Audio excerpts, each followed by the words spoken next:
Hello everyone, I'm Caroline and today I wanted to share with you my favorite puzzle games. These are games that are a little bit mentally challenging and it's almost like a mindfulness exercise because you can just focus on the game. It's games that are short that you can pick up like and just play for 15 minutes or some other like 30 minutes to 1 hour. So when you just want to unwind, I think those are perfect. So I split this video into different categories. There's house organization, landscape / ecosystem, and mystery.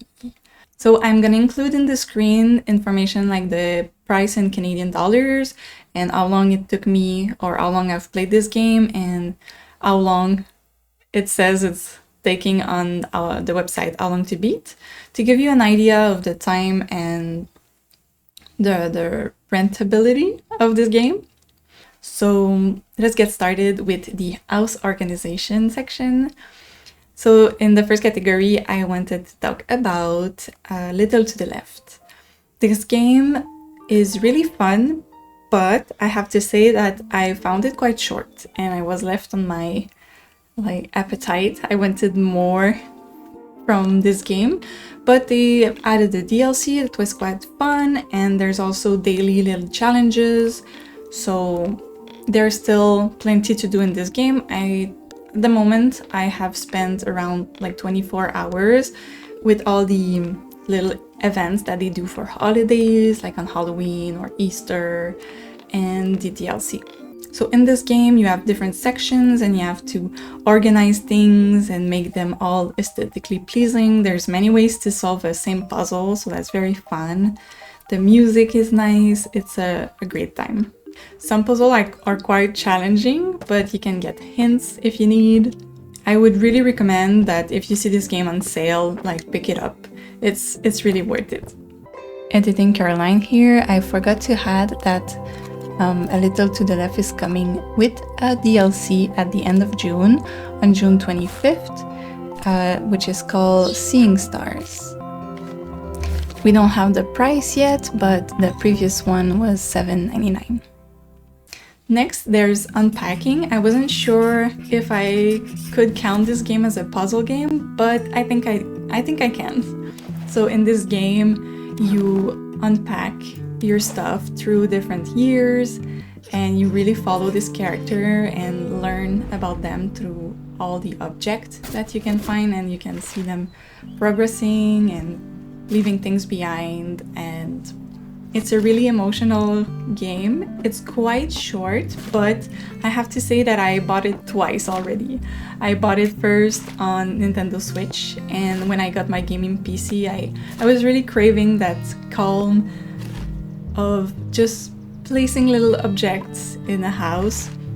It is kind of a puzzle because you have limitation as to where you can put things, and also you can like have stickers when you solve different mysteries or different tasks, I would say.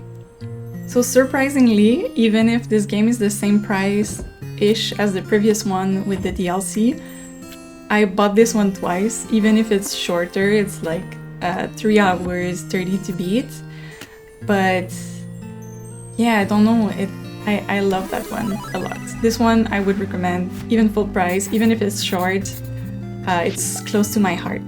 Next, in the landscape / ecosystem games, there's a lot of those, I think, on Steam. Those, I would say, are really more in the puzzle realm of things. So the first one on my list is Islander. It's a shorter game, I would say. You can replay it over and over again, but yeah, it's a smaller game, I would say. It's really fun. It reminded me of a game that was on mobile a while ago, that you were a god and you had to like pop little bubbles and place houses and those kind of things. I'll try to find a screenshot or something to put around. But in this game, it's a strategy game that you have to place buildings and you make points depending on how they react with one another. So really, I have to remember what building goes with what building, and you look at your space and figure out, oh, there's a flower there, I'll have to keep in mind to build this type of building close to it. So I've played it a few times. It's easy to pick it up and play, like I said, like 30 minutes, and it's a simple one. So next there's Dorfromantik, and that one really feels more like a board game. You have those hexagon little shapes of landscape with different type of biomes, like houses, forests, fields, or nothing, or water, and you have to place them next to one another and match the sides to other tiles. And there's different modes. You can have like a harder one or one with like a quick game where you have a limited amount of tiles, and you unlock new biomes like purple fields, and that one too is quite relaxing. It can take more time to finish a game, like those can go on for like quite a while. I think my first play through, I took my time. I was there like a few hours and just like really carefully placing my tiles, and it's really satisfying, and like you build your little landscape. So you unlock little boats and like different type of aesthetics, and yeah, like it's not a super complicated game. It's really simple, but it's fun whenever you like want to pick it up and just play a little bit. It's a nice one. The next few games are quite oldies, but they're goodies. It's Mini Motorway and Mini Metro. I first discovered about those games when I had a month of Apple Arcade, and lastly I've been like craving those games again, so I bought Mini Motorways on my PC, and so you can tell that it's my favorite one of the two of them because that's the first one I got. I'll probably get the other one when it comes on sale, but Mini Motorway, you have little buildings and little houses, and you have to build streets to join them so that the cars of the same color can go into the building of the same color. And there's different like highways and roundabouts and traffic lights, and you have to strategize so that the flow of the traffic goes well and every like building is supplied. You can unlock fun challenges, like you can't go through a forest, or you have unlimited amount of roads but you don't have highways, and all sort of things. They do like monthly challenges too, so it's really like always renewed. It can feel a little stressful at times, but it's not that deep. Then Mini Metro is like you have subway stations that pop around the map, and you have to link them together and be wary that the train station don't overflow. Again, that's really simple, but I really like those two games. Next, in its own category all by itself, is Sudocats. I'm a big fan of Sudoku. I've been playing since forever, and this one is, instead of numbers, you have little cats that you place around your Sudoku board, and yeah, it's super cheap.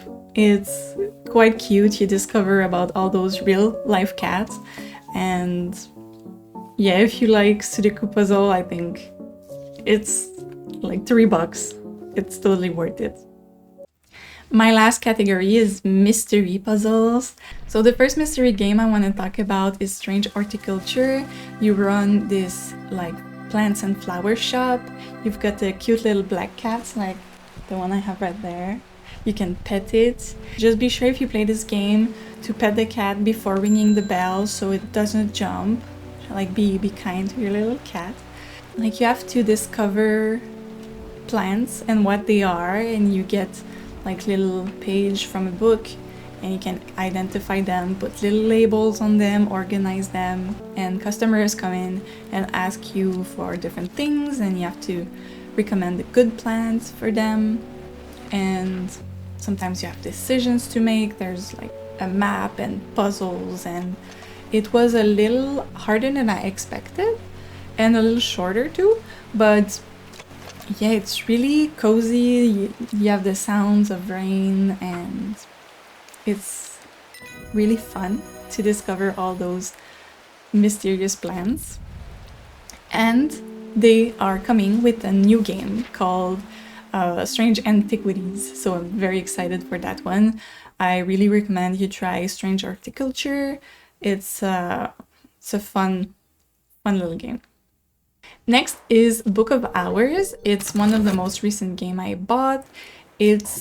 I would say it's the most challenging game on this list. They really recommend that when you get it, you take notes on the side because it's a lot. But it's a card games and you have like emotions and memories, and you have to use different like type of cards to unlock books. And customer come in and you give them a book. You have to pay attention to what language they know, and it's a big one. They say it's 31 hours to beat, but I've been on 27 hours and I think I'm out halfway there. It's really cozy, and I like the dark academia ambience and discovering you unlock rooms and you read books. So quite a nerdy one, but if you're in it for a challenge, I think it's a beautiful game. So the last game on my list is the most recent one I played. It's Duck Detective and Secret Salami. You're a little duck detective, private investigator, and you're hired to figure out who's stealing the lunches at this bus station. I really love the humor. It was quite cute. All the duck puns were adorable, and I really like the Paper Mario aesthetic, super cute. It's quite a short game, and I really think that it could be a nice like episodic series. I would love to see more adventures of McQuacklin, I think was his name, the little duck inspector. I think it would be super easy to like solve other mysteries as this little duckling. I played that game on stream 2 weeks ago, so if you want to go watch the gameplay, you can, but I really recommend playing that one. It's super fun. So these were my favorite puzzle game. It's a type of game that I really enjoy. So if you have any other recommendation, please send them my way. I would love to learn about more puzzle games, and if you're gonna pick up any of them, also I'd love to know. And I'll see you very soon. Take care.